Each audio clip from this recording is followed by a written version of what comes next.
Nous avons travaillé du 11 décembre au 24 janvier. Nous avons organisé des patrouilles dans la ville.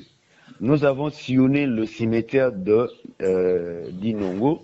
Nous sommes allés dans les quartiers périphériques, boulevard Ngobila, et là où il y avait tout. Nous n'avons pas... Et la population est en train de nous demander de continuer cette opération. Et d'ailleurs, je vous apprends que nous avons étendu cette opération. Elle produit ses effets déjà à Koutou, l'opération Palola. Ça fait 8 ans que nous sommes à Inongo. Personnellement, ça fait 8 ans. Depuis 2015, je suis à Inongo. Personne ne m'a jamais dit que je suis contre la population et tout. Bien au contraire, nous nous sommes investis pour que la population et la police cohabitent. Que l'on sente que la population et la police, c'est comme un poisson qui se retrouve dans l'eau. C'est le principe que nous avons essayé d'encourager et que nous imprimons au sein de la police.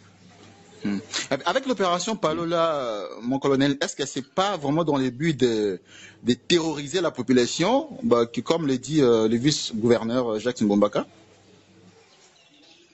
L'opération Palola, c'est plutôt rassurer la population. Nous voulons enlever au sein de nos unités, en commençant par la police, tout ce qui est véreux. Nous avons arrêté, je vous ai parlé tout à l'heure, des policiers qui vendent de chanvre, même aux enfants de 8 ans. Est-ce que nous allons tolérer cette histoire-là? Nous avons dit non, nous ne pourrons pas tolérer ces histoires.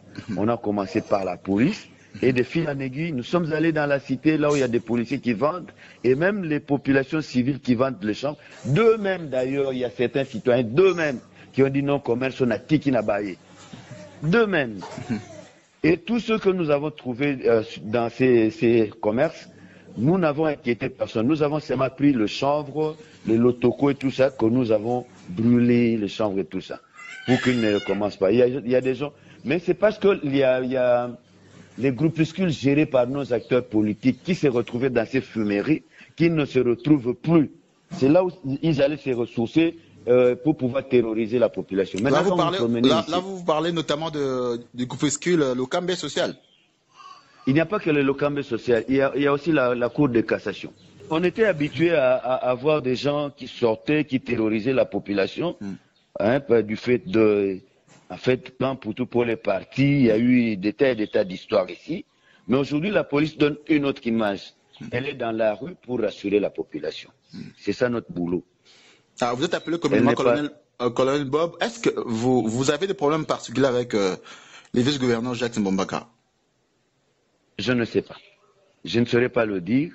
J'ai été quand il a assumé l'intérim, j'étais parmi ceux qui lui disaient qu'il était le premier responsable de la sécurité, que j'étais son conseiller en matière de sécurité. Et même quand il est arrivé, j'étais en train de lui dire à l'oreille, j'étais en train de discuter avec lui que j'étais là pour assurer sa sécurité comme garde-corps. Je suis son premier garde-corps, c'est ce que je lui ai dit. Et que ce qu'il faisait était incongru. Il était vice-gouverneur, il revient dans sa province. Le gouverneur étant sur le terrain, il n'y avait pas de carnaval à faire, de tapage à faire. Il devait rentrer chez lui, éviter de faire ce qui s'est passé avec Mputu Paul, éviter des conflits.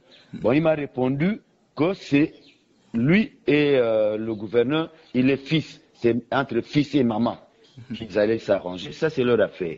Mais moi, mon problème, c'était assurer sa sécurité, assurer la sécurité de la population, gérer la population de telle manière que les groupes rivaux, les groupuscules dont on a parlé tout à l'heure, ne puissent pas s'en prendre les uns aux autres pendant son séjour.